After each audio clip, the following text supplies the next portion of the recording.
Algo en ti sabe que estás cambiando. No lo puedes demostrar todavía. No tienes pruebas concretas que mostrarle al mundo, pero hay una certeza silenciosa que ha comenzado a instalarse en algún lugar entre el pecho y el estómago, una especie de conocimiento que no viene de la mente sino de algo más antiguo, más profundo, más tuyo.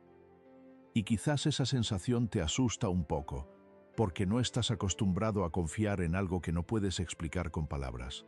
Quizás durante mucho tiempo confiaste más en lo que otros te decían sobre ti que en lo que tú mismo sentías por dentro.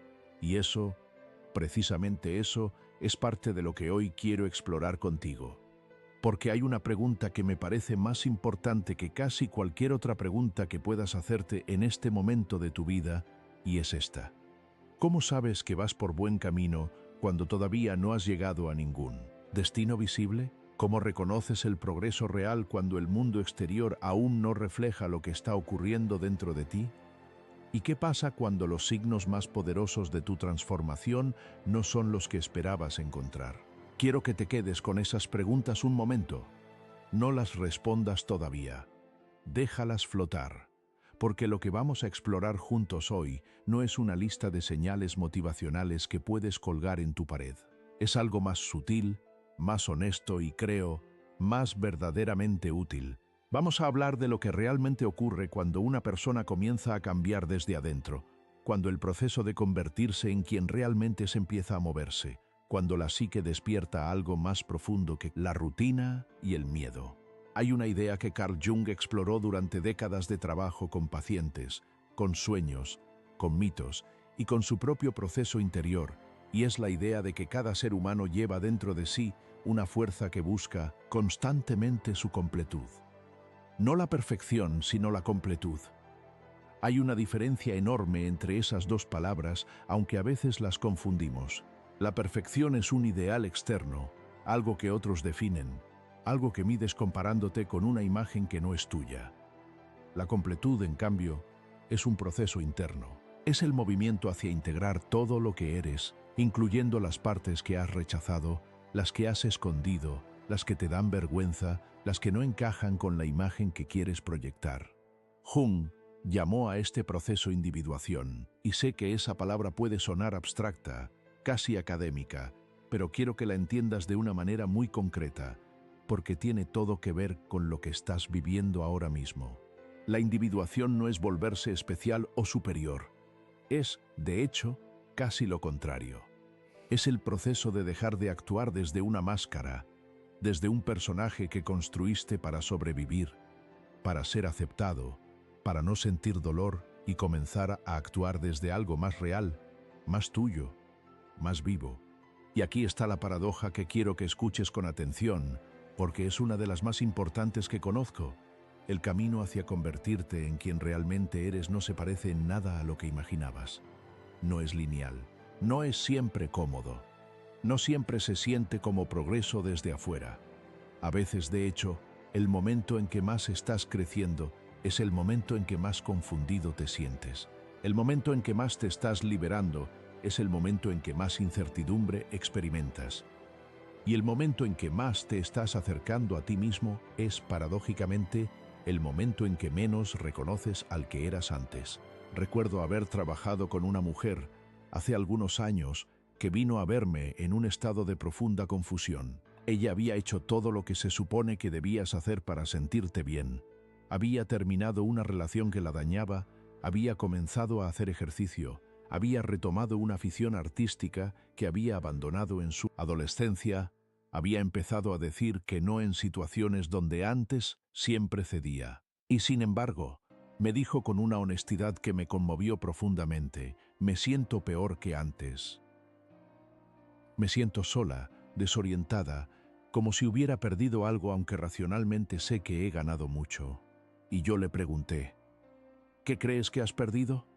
Ella pensó un momento y respondió, la certeza. La certeza de saber quién soy cuando estoy en función de los demás. Y en esa respuesta estaba todo. Ella había perdido su antigua identidad, la identidad construida alrededor de la complacencia, de la necesidad de ser necesitada, de existir a través de los ojos de otros. Y esa pérdida Aunque era una pérdida necesaria, aunque era la pérdida que la estaba liberando, se sentía como una muerte. Porque en cierto sentido lo era. Jung habló de esto con una claridad que pocas veces he encontrado en otro lugar. Decía que el proceso de crecimiento psicológico real siempre implica una especie de muerte del yo antiguo. No una muerte literal, claro, sino una muerte simbólica. La muerte de una forma de ser que ya no te sirve, aunque durante mucho tiempo te protegió. Y el problema es que las muertes, incluso las simbólicas, duelen, incluso cuando son liberadoras.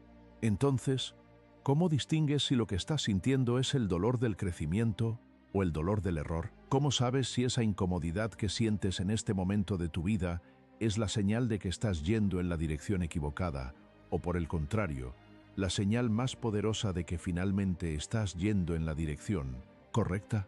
Esa es la pregunta central de todo lo que vamos a explorar hoy. Y la respuesta, como suele ocurrir con las respuestas que realmente importan, no es simple, pero sí es profunda. Y creo que en algún lugar dentro de ti ya la conoces, aunque todavía no la hayas articulado. Empecemos por aquí. Una de las señales más definitivas de que vas por buen camino es que ya no reconoces completamente a la persona que eras hace un año. Y digo esto no como un cliché motivacional, sino como una observación psicológica muy concreta. Cuando una persona está realmente cambiando desde adentro, hay un momento inevitable en que mira hacia atrás y siente algo extraño al ver sus antiguas respuestas, sus antiguas reacciones, sus antiguas maneras de relacionarse. No necesariamente vergüenza, aunque a veces hay algo de eso, sino más bien una especie de distancia. Como si esa persona que fuiste fuera alguien a quien conociste bien, pero que ya no eres. Y esa distancia puede ser inquietante, puede hacerte sentir que has perdido algo de ti mismo, cuando en realidad lo que has perdido es una capa que te protegía, pero que también te limitaba. Jung tenía un concepto para esto: la persona, que en latín significa máscara. La persona es el yo social, el personaje que construimos para funcionar en el mundo, para ser aceptados, para cumplir con las expectativas de los demás. Y no hay nada inherentemente malo en tener una persona, todos la tenemos. El problema surge cuando te identificas tanto con tu máscara que olvidas que hay algo debajo. Cuando empiezas a crecer de verdad, cuando el proceso de individuación comienza a moverse, lo primero que ocurre es que la máscara empieza a quedar incómoda. Empieza a no encajar. Empiezas a notar la distancia entre lo que muestras y lo que sientes. Y esa incomodidad, esa sensación de que algo no cuadra, de que estás interpretando un papel que ya no es del todo tuyo, eso es una señal poderosa, una señal de que algo más auténtico está tratando de emerger. Conozco a un hombre, un profesional exitoso de unos 40 años, que durante toda su vida adulta había construido una identidad alrededor de su competencia, su control y su autosuficiencia. Era el tipo de persona que nunca pedía ayuda, que siempre tenía respuestas, que en las reuniones era el más seguro, el más articulado, el que nunca mostraba dudas. Y durante mucho tiempo eso le funcionó. Le dio reconocimiento, posición, una sensación de solidez. Pero entonces algo empezó a fisurarse. No de golpe, sino lentamente, como cuando el agua se filtra por las grietas de una pared. Empezó a sentir un cansancio que no era físico, una especie de vacío detrás del éxito. Empezó a preguntarse en los momentos de silencio que evitaba con trabajo y actividad, si realmente era feliz, si realmente se conocía, si la vida que había construido era la vida que quería o simplemente la vida que había aprendido a construir para ser admirado. Y cuando finalmente se permitió sentir esas preguntas, cuando dejó de huir de ellas, algo comenzó a cambiar. Empezó a mostrar vulnerabilidad en conversaciones donde antes habría mostrado certeza. Empezó a decir, no sé, en situaciones donde antes habría fingido saber. Empezó a llorar, algo que no había hecho en décadas, no por tristeza, sino por una especie de alivio profundo, como si algo que había estado apretado durante mucho tiempo finalmente pudiera soltarse. Y lo interesante es que él me describió ese periodo como el más confuso y el más aterrador de su vida adulta, pero también, retrospectivamente, como el comienzo de lo que él llamó su vida real, porque por primera vez estaba viviendo desde adentro hacia afuera, en lugar de desde afuera hacia adentro. Por primera vez estaba respondiendo a lo que sentía en lugar de a lo que se esperaba de él. Eso es individuación. ¿No es un proceso glamoroso? ¿No se parece a las imágenes de crecimiento personal que ves en las redes sociales? ¿No es una foto de alguien meditando al amanecer con una expresión de paz perfecta? Es más parecido a la incomodidad de soltar algo que creías que te definía. Es más parecido al silencio incómodo de no saber quién eres cuando dejas de ser el personaje que habías construido. Ahora quiero hablarte de algo que me parece fundamental para entender las señales de que vas por buen camino, y es el concepto de la sombra, porque no podemos hablar de crecimiento real sin hablar de la sombra. Y la sombra, en el sentido junguiano, no es algo oscuro o malvado en el sentido moral. Es simplemente todo aquello que has rechazado de ti mismo. Todo lo que fue demasiado incómodo, demasiado inaceptable, demasiado peligroso mostrar. Todo lo que aprendiste a esconder para ser amado, para ser aceptado, para sobrevivir emocionalmente. Puede ser tu rabia, si creciste en un ambiente donde expresar enojo era peligroso. Puede ser tu tristeza, si aprendiste que mostrar debilidad era una amenaza. Puede ser tu ambición, si te enseñaron que querer demasiado era egoísta. Puede ser tu sensualidad, tu creatividad, tu necesidad de soledad, tu deseo de ser visto. Todo aquello que reprimiste no desaparece. Va a la sombra, se instala en el inconsciente.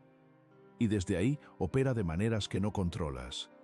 Jung decía algo que me parece de una profundidad extraordinaria.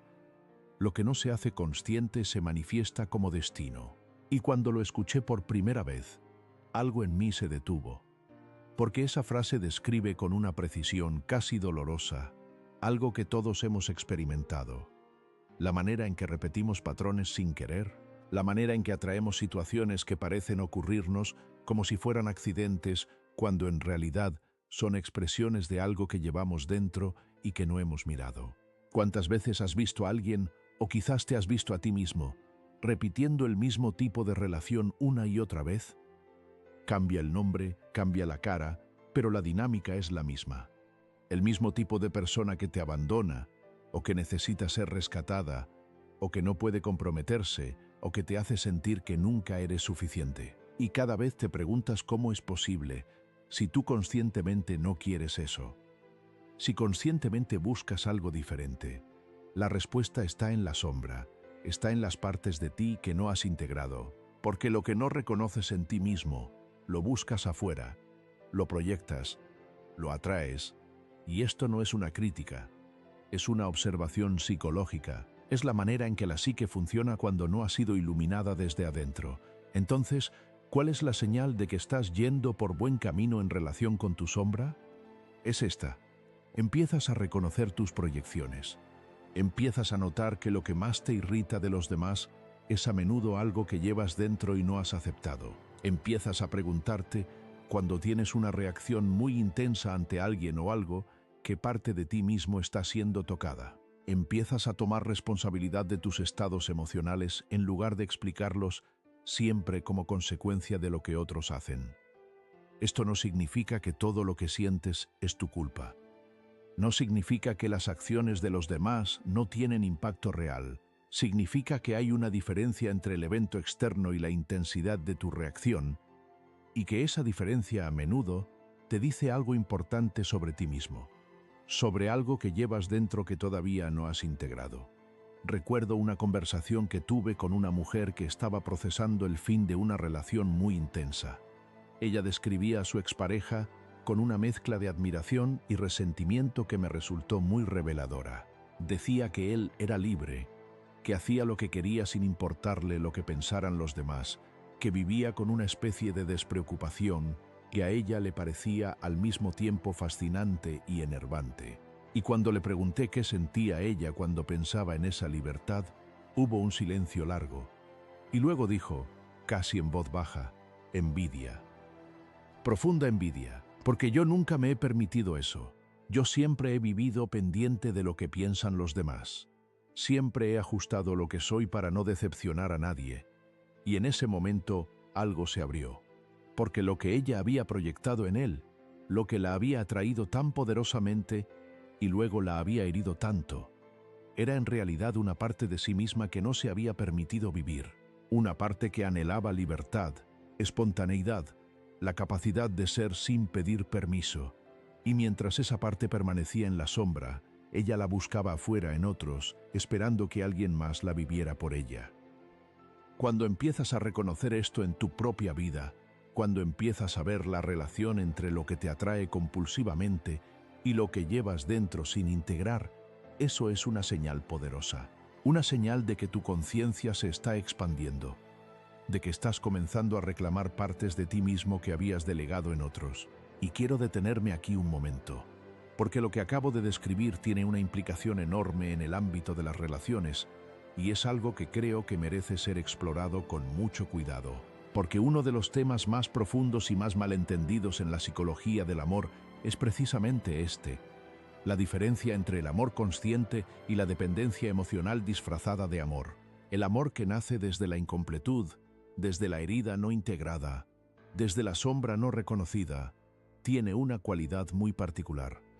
Es intenso, es casi adictivo. Hay una urgencia en él, una necesidad de fusión, una sensación de que sin esa persona algo esencial falta. Y esa intensidad se confunde muy fácilmente con profundidad, porque sentir tanto, necesitar tanto, parece señal de que el amor es real y poderoso. Pero Chung tenía una perspectiva diferente sobre esto. Decía que el amor más verdadero, el amor más maduro, no nace de la necesidad sino de la plenitud. No de buscar en el otro lo que te falta, sino de compartir con el otro lo que tienes. Y esta diferencia, aunque suena sencilla cuando la dices en voz alta, es en la práctica una de las más difíciles de sostener, porque requiere que primero hayas hecho el trabajo de integrar tus propias partes, de conocerte lo suficiente para no proyectar en el otro lo que en realidad buscas en ti mismo. ¿Cómo sabes si lo que sientes por alguien es amor consciente o dependencia? Esta es una pregunta que me hacen con mucha frecuencia y no tengo una respuesta perfecta, pero sí tengo algunas observaciones que me parecen útiles. Una de ellas es esta: el amor consciente te hace sentir más tú mismo cuando estás con esa persona. La dependencia, en cambio, te hace sentir que necesitas a esa persona para sentirte completo y que sin ella algo fundamental se derrumba. Otra observación: el amor consciente puede sostenerse en la distancia. Puede existir incluso cuando hay desacuerdo, incluso cuando hay momentos de fricción, porque no depende de que el otro sea siempre perfecto o siempre esté disponible. La dependencia, en cambio, necesita cercanía constante, validación constante, presencia constante, porque sin eso la angustia se vuelve insoportable. Y una más: el amor consciente te permite ver a la otra persona como realmente es, con sus luces y sus sombras, con sus virtudes y sus limitaciones, y amarla desde ese lugar real. La dependencia tiende a idealizar, a construir una imagen del otro que no corresponde exactamente a quien es, porque lo que en realidad amas no es la persona, sino la proyección de lo que necesitas que sea. Ahora bien, quiero ser muy claro sobre algo. Esto no significa que si has amado desde la dependencia, ese amor no fue real o no fue valioso. Significa que fue el amor que podías dar y recibir desde el lugar en que estabas. Y reconocerlo no es una condena, es una oportunidad. Es la oportunidad de preguntarte qué parte de ti mismo buscabas en esa relación y cómo puedes comenzar a encontrarla dentro de ti. Porque eso, precisamente eso, es parte del camino. Y el hecho de que puedas hacerte esa pregunta, el hecho de que estés dispuesto a mirarte con esa honestidad, es una señal de que vas por buen camino. Quiero hablar ahora de algo que me parece especialmente relevante, y es la relación entre el dolor y el crecimiento. Porque creo que uno de los malentendidos más comunes en el camino del desarrollo personal es la idea de que si estás creciendo deberías sentirte bien. Que el progreso se siente como alivio, como claridad, como paz, y a veces sí, pero muchas veces no. Muchas veces el crecimiento se siente exactamente como lo contrario. Pienso en la imagen de una semilla germinando, antes de que brote hacia la luz, tiene que romper su propia cáscara. Tiene que atravesar la oscuridad de la tierra. Tiene que empujar contra la resistencia. Ese proceso no es cómodo para la semilla, aunque sea exactamente lo que la semilla necesita hacer para convertirse en lo que está destinada a ser. El crecimiento psicológico real es muy parecido. Antes de que algo nuevo pueda emerger, algo viejo tiene que romperse. Antes de que puedas vivir desde un lugar más auténtico, tienes que atravesar el duelo de las identidades que abandonas. Y ese duelo es real, ese dolor es real. No es señal de que algo está mal, es señal de que algo está ocurriendo. Una de las cosas que más me ha llamado la atención a lo largo de los años es cómo las personas en medio de una transformación genuina a menudo buscan señales externas de que van bien, cuando las señales más poderosas son internas y a menudo se sienten como lo contrario de lo que esperaban. Se sienten como pérdida, como desorientación, como soledad, como la extraña incomodidad de no saber exactamente quién eres en este momento de transición. Y hay algo muy importante que quiero decirte sobre esa desorientación. Es sagrada, en el sentido más profundo de esa palabra, porque significa que estás en un umbral, estás entre dos versiones de ti mismo. Ya no eres completamente quien eras, y todavía no eres completamente quien serás. Y ese espacio intermedio, ese umbral, es uno de los lugares más fértiles de la existencia humana, aunque también sea uno de los más incómodos. Las tradiciones antiguas tenían rituales para este momento. Los llamaban ritos de paso, y en esos rituales, invariablemente, había un periodo de oscuridad, de aislamiento, de prueba, antes de que el iniciado pudiera emerger con una nueva identidad. No porque el sufrimiento fuera el objetivo, sino porque la transformación genuina requiere atravesar algo. Requiere una especie de muerte y renacimiento. Nuestra cultura moderna ha perdido en gran medida esa comprensión.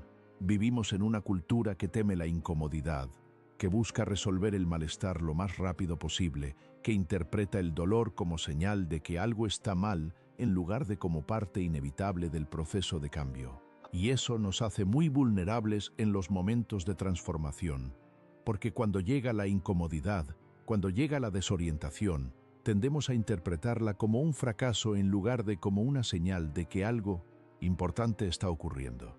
Entonces, ¿cómo distingues entre el dolor que señala que algo está mal y el dolor que señala que algo está cambiando? Es una pregunta genuinamente difícil y no pretendo tener una respuesta perfecta, pero hay algunas cualidades que me parecen útiles para distinguirlos.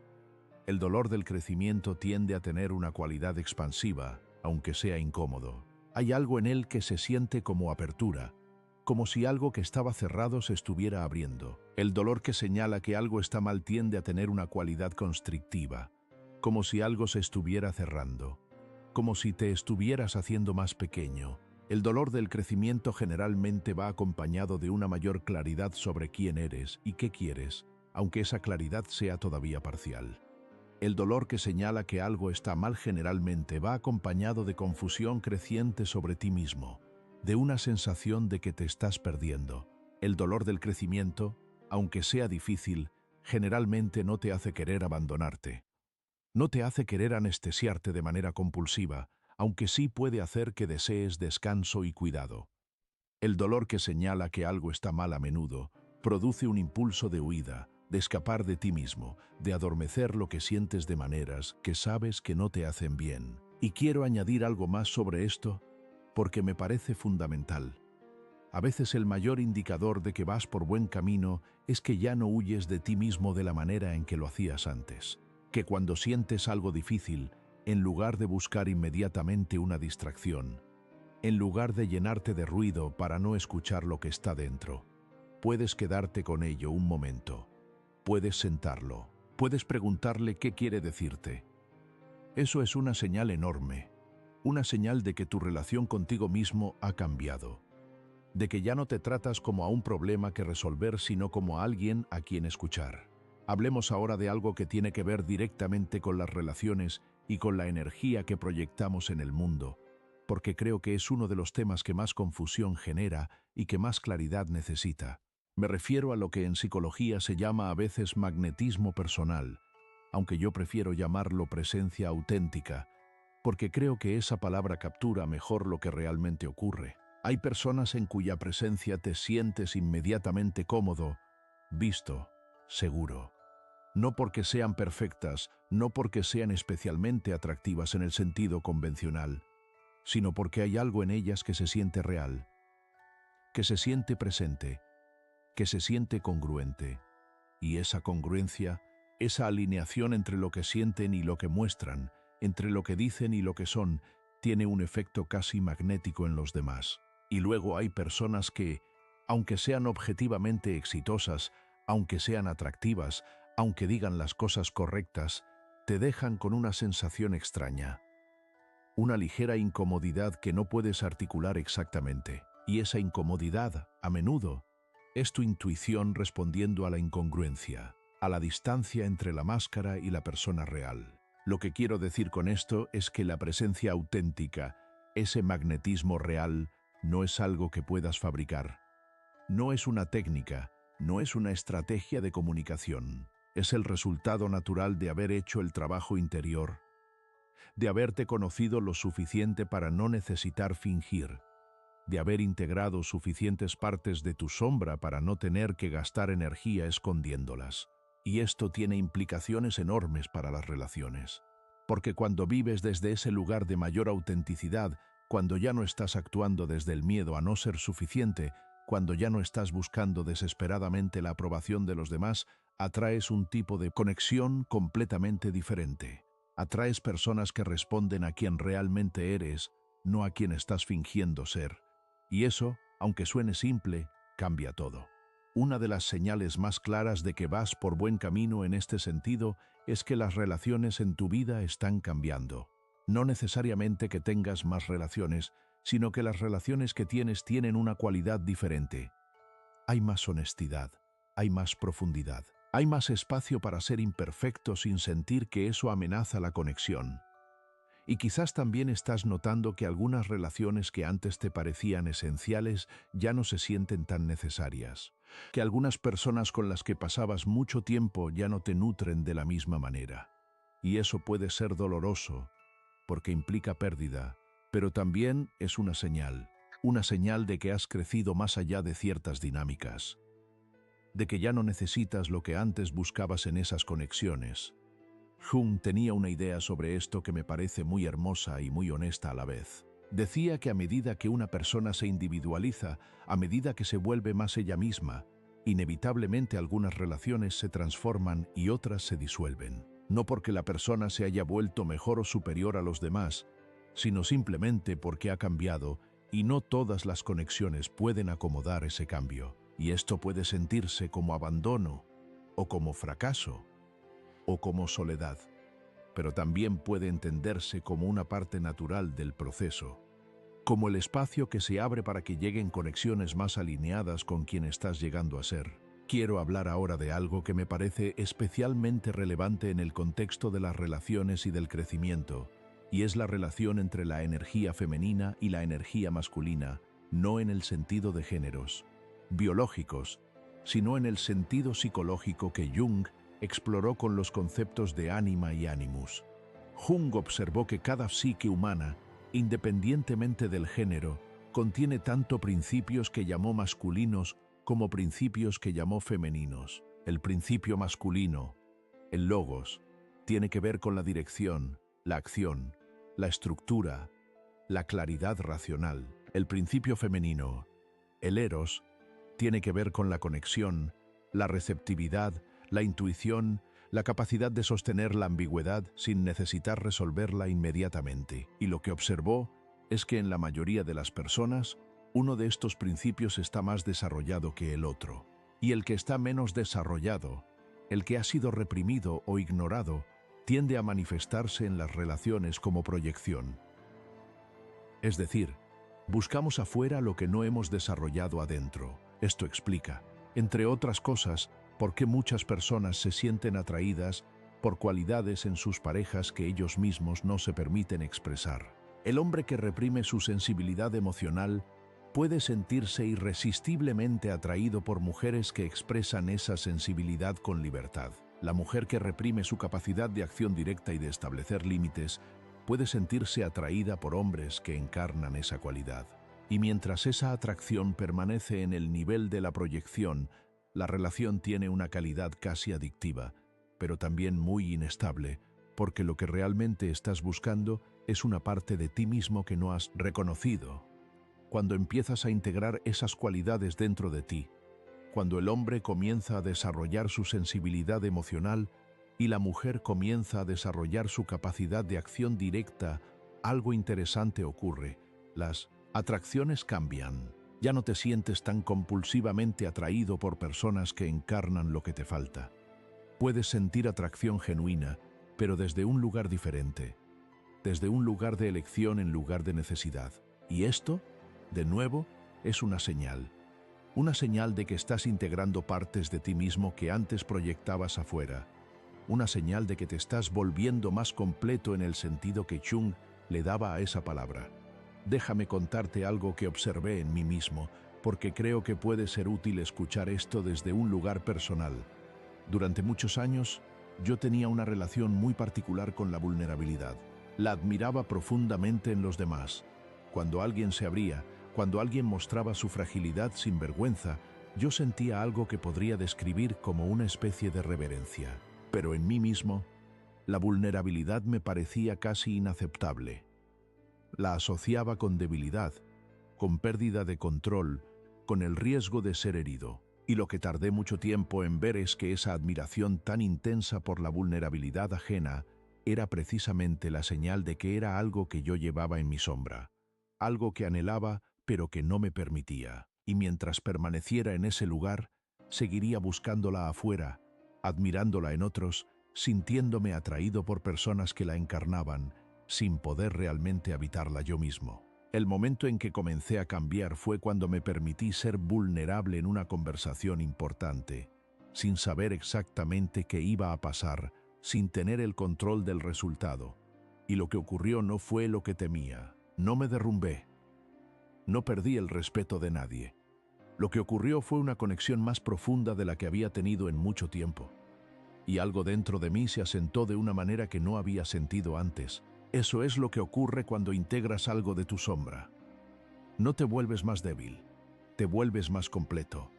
Y desde ese lugar de mayor completud, tus relaciones cambian. Tu presencia cambia. La calidad de lo que puedes dar y recibir cambia. Quiero hablar ahora de algo que me parece uno de los indicadores más sutiles pero más poderosos de que vas por buen camino, y es la relación que tienes con el silencio, con la soledad, con los momentos en que no hay nada que hacer ni nadie a quien complacer ni ningún rol que desempeñar. Porque hay una diferencia enorme entre la soledad que se siente como un vacío que necesita ser llenado y la soledad que se siente como un espacio que te pertenece. La primera es la soledad de alguien que todavía no se conoce lo suficiente para estar cómodo consigo mismo. La segunda es la soledad de alguien que ha comenzado a encontrar en sí mismo una compañía que vale la pena. Y sé que esto puede sonar casi arrogante cuando se dice así, pero no lo es. No se trata de que seas tan interesante o tan especial que no necesitas a nadie más. Se trata de que has desarrollado una relación contigo mismo que tiene sustancia. Que cuando estás solo, no estás huyendo de algo, sino habitando algo. Que el silencio ya no es amenazante, sino nutritivo. Jung hablaba de la necesidad de lo que llamaba introversión psicológica, no en el sentido de ser tímido o antisocial, sino en el sentido de tener la capacidad de volverse hacia adentro, de escuchar la propia vida interior, de no depender exclusivamente del mundo exterior para saber quién eres. Y observó que en la cultura moderna, esa capacidad se está perdiendo de manera alarmante. Vivimos en un mundo diseñado para mantenernos constantemente mirando hacia afuera, constantemente estimulados, constantemente conectados, con todo menos con nosotros mismos. Y cuando una persona comienza a recuperar esa capacidad, cuando empieza a poder estar con ella misma sin ansiedad, sin la necesidad de llenarse de ruido y distracción, eso es una señal muy poderosa, una señal de que la relación más importante de su vida la relación consigo misma, estás sanando. ¿Cuándo fue la última vez que te sentaste en silencio, sin teléfono, sin música, sin ningún tipo de entretenimiento y simplemente estuviste contigo mismo? ¿Y cómo se sintió eso? ¿Se sintió como un alivio o se sintió como una amenaza? Esa respuesta te dice mucho sobre dónde estás en este momento. No te digo esto para juzgarte. Te lo digo porque creo que es una de las preguntas más reveladoras que puedes hacerte. Y si la respuesta es que el silencio todavía te resulta incómodo, eso no es un fracaso. Es simplemente información. Es una señal de que hay algo en ese silencio que todavía no has mirado, algo que espera ser escuchado. Quiero ahora explorar algo que tiene que ver con los límites, porque creo que la relación que tienes con tus propios límites es uno de los indicadores más claros de tu crecimiento psicológico. Y cuando digo límites, no me refiero a muros. No me refiero a la capacidad de cerrarte o de defenderte.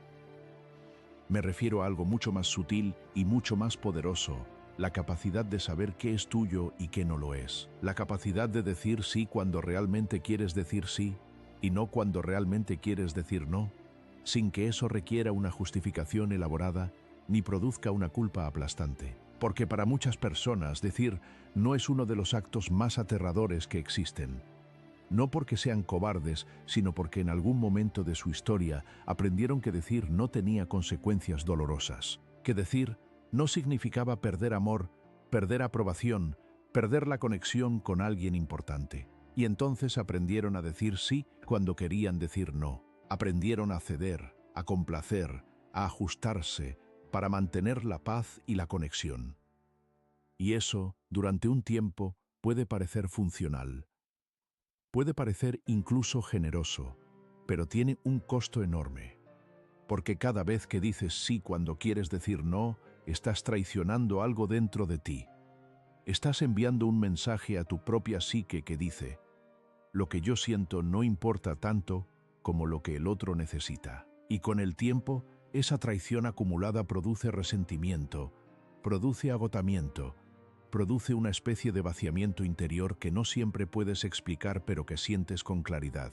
Cuando empiezas a poder decir no desde un lugar tranquilo, no desde la rabia ni desde la agresividad, sino desde una claridad serena sobre lo que necesitas, eso es una señal enorme, una señal de que tu relación contigo mismo se ha fortalecido, de que ya no necesitas la aprobación constante de los demás para sentirte seguro, de que puedes sostener la incomodidad de decepcionar a alguien sin que eso te destruya. Y hay algo más sobre los límites que me parece importante mencionar.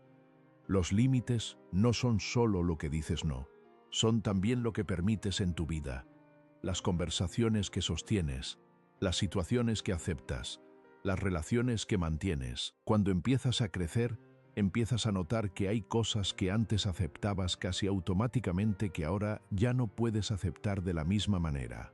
No porque te hayas vuelto más exigente o más difícil, sino porque tu sentido de lo que mereces ha cambiado.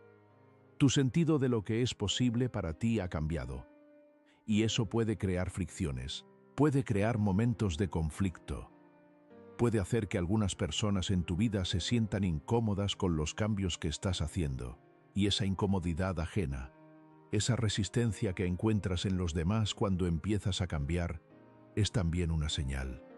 Una señal de que algo real está ocurriendo. Porque si nadie a tu alrededor notara que estás cambiando, probablemente no estarías cambiando tanto como crees. Hay una cosa que quiero decir sobre esto con mucho cuidado, porque creo que puede ser malinterpretada. El crecimiento no te convierte en alguien que no necesita a los demás, no te convierte en una isla. No significa que la independencia emocional sea el objetivo final. El objetivo, si es que hay uno, es la interdependencia consciente. Es la capacidad de conectar profundamente con otros desde un lugar de elección y no de necesidad. Desde un lugar de abundancia emocional y no de escasez. Y esa diferencia entre conectar desde la necesidad y conectar desde la elección transforma completamente la calidad de las relaciones que tienes. Porque cuando te acercas a alguien porque realmente quieres estar con esa persona, porque su presencia enriquece tu vida, Porque hay algo genuino y nutritivo en la conexión, esa relación tiene una textura completamente diferente a la relación que buscas porque tienes miedo de estar solo o porque necesitas validación o porque sin esa persona no sabes quién eres. Déjame hablar ahora de algo que considero uno de los aspectos más hermosos y más subestimados del proceso de crecimiento, y es lo que podría llamarse el redescubrimiento de la propia voz. No la voz literal, sino la voz interior. La capacidad de saber lo que piensas, lo que sientes, lo que quieres, sin necesitar que alguien más te lo confirme. La capacidad de confiar en tu propia percepción de la realidad. Para muchas personas, esta capacidad fue dañada en algún momento de su historia. Quizás creciste en un ambiente donde tus percepciones eran constantemente cuestionadas o invalidadas. Quizás aprendiste que lo que sentías no era confiable, que tu interpretación de las situaciones era siempre menos válida que la de alguien más. Quizás aprendiste a dudar de ti mismo de una manera tan profunda que ahora, en la vida adulta, todavía buscas constantemente la confirmación externa antes de confiar en lo que percibes. Y recuperar esa voz, ese sentido de que tu percepción de la realidad es válida, que lo que sientes tiene valor, que lo que piensas merece ser escuchado, incluyendo por ti mismo, es uno de los procesos más transformadores que existen y también uno de los más lentos, porque no ocurre de golpe, ocurre en pequeños momentos de confianza, en pequeñas decisiones en que eliges tu propia percepción sobre la de alguien más, en pequeños instantes en que dices esto es lo que yo veo, esto es lo que yo siento, y lo sostienes aunque nadie más lo confirme. Una señal clara de que estás avanzando en este sentido es que empiezas a notar cuando alguien está intentando hacerte dudar de tu propia percepción. No con paranoia, sino con una especie de claridad tranquila. Puedes notar la manipulación sin necesariamente reaccionar a ella de manera dramática. Puedes decir dentro de ti mismo, eso no es lo que ocurrió, o eso no es lo que yo siento, sin necesitar que la otra persona lo reconozca para que sea verdad. Eso es una forma de soberanía interior.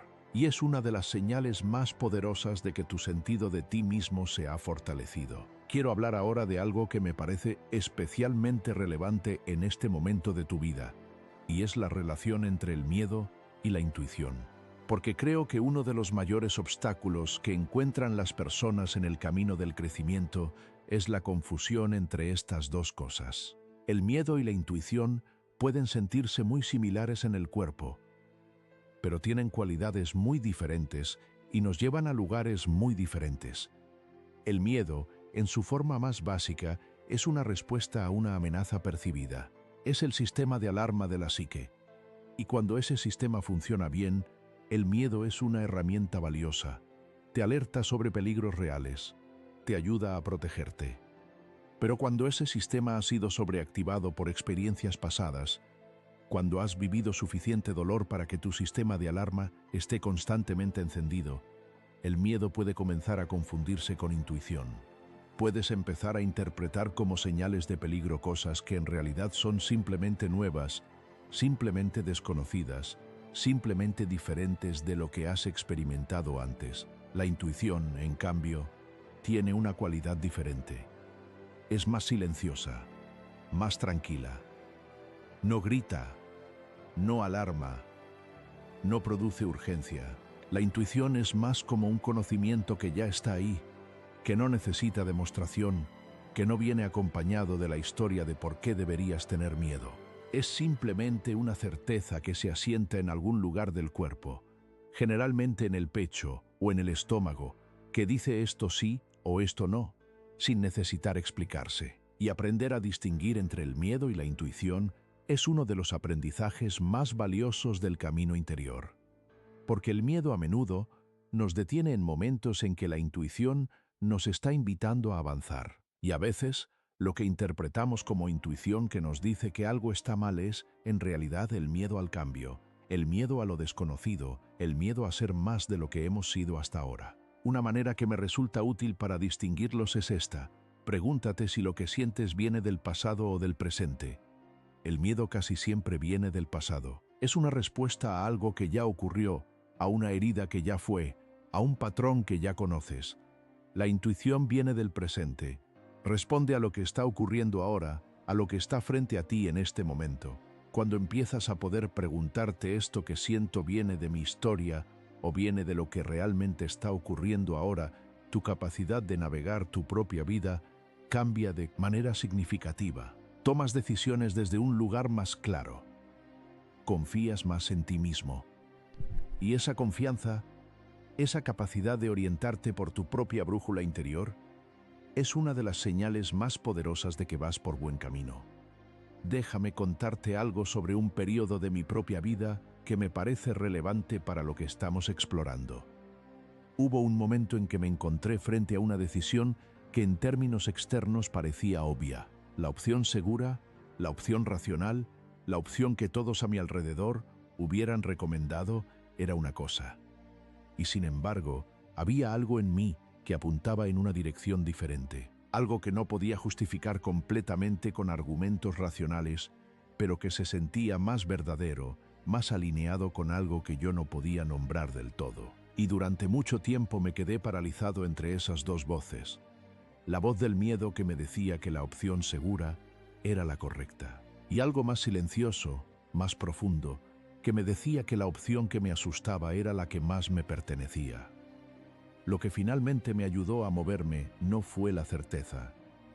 Nunca llegué a la certeza. Lo que me ayudó fue preguntarme cuál de las dos opciones me haría sentir más yo mismo. No más seguro, no más aprobado, no más exitoso según los criterios externos, sino más yo, más alineado con algo que reconocía como genuinamente mío, y elegí la opción que me asustaba. Y no fue perfecta. Hubo dificultades, hubo momentos de duda, hubo momentos en que me pregunté si había cometido un error, pero nunca, ni en los momentos más difíciles, sentí que me había traicionado. Y esa sensación, esa integridad interior, fue más valiosa que cualquier resultado externo que podría haber obtenido. Te cuento esto porque creo que en algún momento de tu proceso estás frente a algo similar. Hay algo que sientes que es tuyo, que te pertenece, que apunta en una dirección que quizás no puedes justificar completamente todavía. Y hay voces, internas y externas, que te dicen que seas razonable, que seas prudente, que no te arriesgues demasiado. Y no te digo que ignores el miedo. No te digo que la prudencia no tenga valor. Te digo que hay una diferencia entre la prudencia que viene de la sabiduría y el miedo que viene de la herida. Y aprender a distinguir entre los dos es parte del camino. Quiero hablar ahora de algo que me parece especialmente hermoso en el proceso de crecimiento y que a menudo pasa desapercibido porque no es dramático ni espectacular. Me refiero a los pequeños momentos de autenticidad. Los momentos en que dices lo que realmente piensas en lugar de lo que crees que el otro quiere escuchar. Los momentos en que reconoces que no sabes algo en lugar de fingir que sí. Los momentos en que permites que alguien te vea en un momento de vulnerabilidad en lugar de siempre mostrar que estás bien. Estos momentos pueden parecer pequeños, pueden parecer casi insignificantes en comparación con las grandes transformaciones que imaginas cuando piensas en el crecimiento personal. Pero son, en mi experiencia, los ladrillos de los que está construida la autenticidad. Porque la autenticidad no es un estado que alcanzas de golpe, es una práctica. Es una acumulación de pequeñas elecciones en que decides ser más real, más honesto, más tú. Y hay algo que ocurre cuando empiezas a acumular esas pequeñas elecciones. Tu relación contigo mismo cambia. Empiezas a confiar en ti mismo de una manera diferente. Empiezas a sentir que eres alguien en quien puedes apoyarte, alguien que no te va a traicionar constantemente para complacer a los demás. Y esa confianza en ti mismo, esa sensación de que puedes contar contigo, es quizás la forma más profunda de amor propio que existe.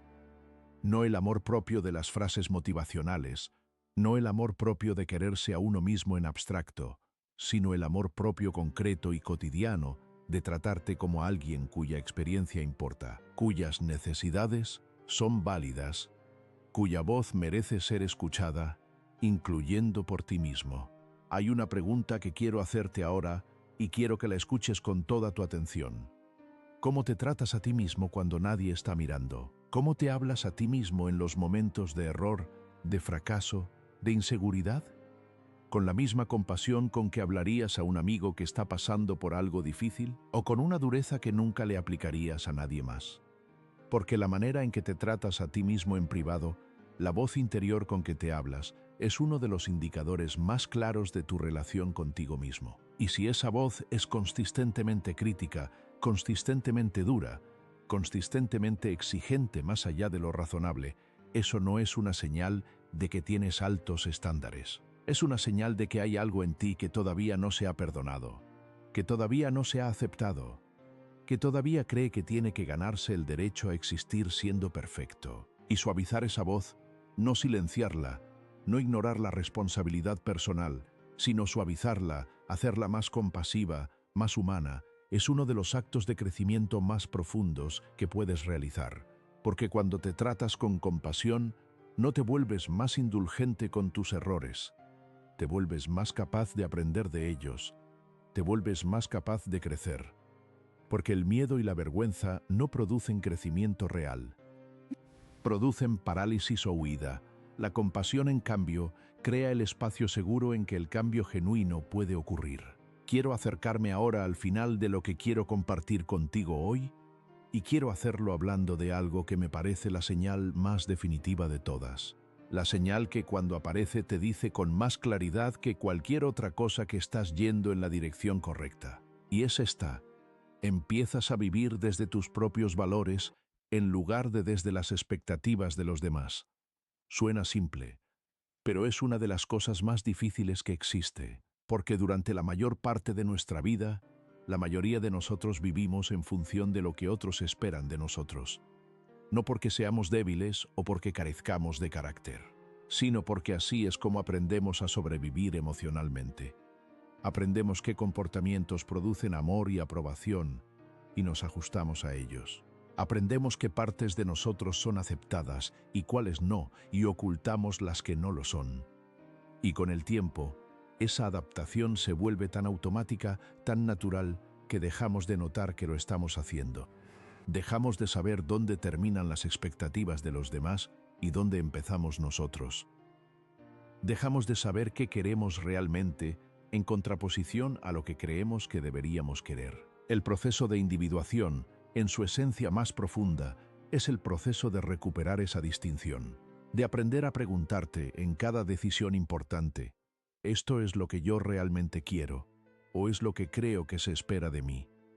¿Esto viene de mis valores más profundos o viene del miedo a decepcionar a alguien? ¿Esto me hace sentir más yo mismo o me hace sentir más aceptado?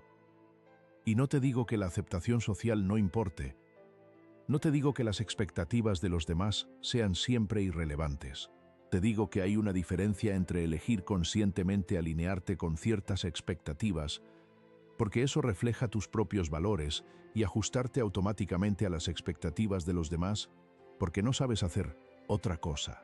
Cuando empiezas a poder hacer esa distinción, cuando empiezas a poder elegir conscientemente en lugar de ajustarte automáticamente, algo cambia de manera fundamental, porque tus elecciones empiezan a sentirse tuyas. Empiezas a construir una vida que tiene tu firma, que tiene tu esencia, que refleja algo genuinamente tuyo.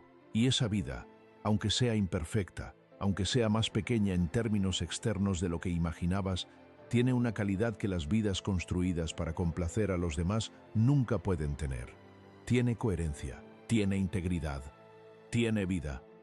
Hay algo más que quiero decirte antes de cerrar, y es sobre la paciencia, sobre la importancia de darte tiempo, porque vivimos en una cultura que valora la velocidad, los resultados rápidos, las transformaciones instantáneas, y el crecimiento psicológico real no funciona así. No puede funcionar así, porque las capas que has construido durante décadas no se disuelven en semanas. Las heridas que llevas desde la infancia no sanan en un fin de semana de retiro. Los patrones que has repetido durante años no se transforman después de leer un libro o escuchar un podcast. El crecimiento real es lento, es gradual, es a veces imperceptible desde adentro. Y eso puede ser frustrante, especialmente cuando tienes un deseo genuino de cambiar, cuando estás trabajando con honestidad en ti mismo y aún así no ves los resultados que esperabas. Pero hay algo que me parece importante recordar en esos momentos. El hecho de que no veas los resultados no significa que no estén ocurriendo. El árbol que crece bajo tierra durante meses antes de que aparezca el primer brote no está fracasando. Está construyendo las raíces que le permitirán sostenerse cuando emerja. ¿Y tú? En los momentos en que sientes que no avanzas, en los momentos en que la transformación parece invisible, a menudo estás haciendo exactamente lo mismo. Construyendo raíces, preparando el terreno para algo que todavía no puedes ver. Darte tiempo no es rendirse, no es conformarse. Es reconocer que los procesos más profundos no pueden ser apresurados sin perder algo esencial. Es confiar en el ritmo de tu propio proceso, aunque ese ritmo no coincida con lo que esperabas.